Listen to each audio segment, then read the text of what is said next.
സെക്രട്ടേറിയറ്റിന് മുന്നിലെ സമരങ്ങൾ തിരുവനന്തപുരം നഗരത്തിന്റെ ഒരു ശാപമായി മാറിയിട്ടുണ്ട്. ഈ സമരങ്ങൾ കാൽനട യാത്രക്കാർക്ക് ബുദ്ധിമുട്ട്, വാഹനങ്ങൾക്ക് ബുദ്ധിമുട്ട്, നേരത്തെ കൂട്ടി അറിയാത്തത് കൊണ്ട് അന്യനാട്ടിൽ നിന്ന് എത്തുന്നവർക്ക് ബുദ്ധിമുട്ട്, അങ്ങനെ എല്ലാ തരത്തിലും ഈ വഴി തടഞ്ഞ് സഞ്ചാര സ്വാതന്ത്ര്യത്തിന് മേലെ കടന്നു കയറിയുള്ള ഈ സമരങ്ങൾ എല്ലാവർക്കും ബുദ്ധിമുട്ടാണ്.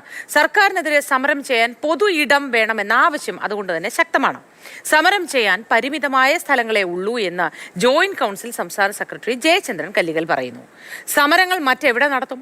സംഘാടകർക്ക് ജനാധിപത്യപരമായി പ്രതിഷേധിക്കാനുള്ള അവകാശം സെക്രട്ടേറിയറ്റിനും രാജ്ഭവനും മുന്നിലേ ഉള്ളൂ എന്നത് പ്രശ്നമായി ഉന്നയിക്കുകയാണ് ജോയിന്റ് കൗൺസിൽ. കഴിഞ്ഞ ദിവസങ്ങളിലെ സമരം ജനങ്ങളെ ബുദ്ധിമുട്ടിക്കാത്തത് കാരണം CPM ജില്ലാ സെക്രട്ടറി പറഞ്ഞതുപോലെ മാപ്പ് പറയേണ്ട കാര്യമില്ലെന്നും ജയചന്ദ്രൻ കല്ലികൽ.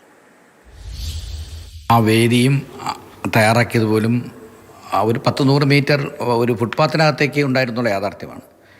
നമ്മുടെ വോളണ്ടിയേഴ്സ് നിന്ന് വന്ന യാത്രക്കാരെല്ലാം സുഖകരമായി തന്നെ യാത്രയാക്കിയാണ് കൊണ്ടുപോയത്. ഈ സമരങ്ങൾ പിന്നെ നമ്മളിവിടെ നടത്തും. സർക്കാരിനെതിരെയുള്ള സമരം സെക്രട്ടേറിയറ്റിന് മുന്നിലും കേന്ദ്ര ഗവൺമെൻറ്റിനെതിരെയുള്ള രാജ്ഭവന് മുന്നിലുമാണ് എല്ലാ രാഷ്ട്രീയ പാർട്ടികളും നടത്തുന്നത്. നമ്മുടെ പോലുള്ള പ്രസ്ഥാനങ്ങൾക്ക് ജനാധിപത്യപരമായി പ്രതികരിക്കാനുള്ളൊരു അവസരം ഇത്തരയിടങ്ങളിലേ ഉള്ളൂ. അത് തിരിച്ചറിയുക എന്നുള്ളൊരു പൊതുസമൂഹം കോടതി പറഞ്ഞതിന് നമ്മൾ അംഗീകരിക്കുന്നു. കുറ്റബോധമില്ല എന്ന് പറയാൻ കഴിയില്ല. സ്വാഭാവികമായി ഒരു നിയമവ്യവസ്ഥയിൽ ലംഘിക്കേണ്ടി വന്ന ആ കാൽനട യാത്രയിൽ ഫുട്പാത്തിനകത്ത് കുറച്ച് സമയം, കുറച്ചല്ല, ഒരു 1-1.5 ദിവസം തടസ്സപ്പെടുത്തേണ്ടി വന്നുള്ള യാഥാർത്ഥ്യം ഉൾക്കൊള്ളുന്നു. പക്ഷേ അത് പൊതുജനത്തിനൊരു ശല്യമാവത്തക്ക രീതിയിലോ ഹർട്ടാവത്തക്ക രീതിയിലോ നമ്മളൊന്നും ചെയ്തിട്ടില്ല. അതുകൊണ്ട് പിന്നെ നമ്മൾ അങ്ങനെ CPM ജില്ലാ സെക്രട്ടറി പറഞ്ഞതുപോലെ ഒരു മാപ്പ് പറയേണ്ട കാര്യമോ അങ്ങനെയൊന്നും തോന്നുന്നില്ല.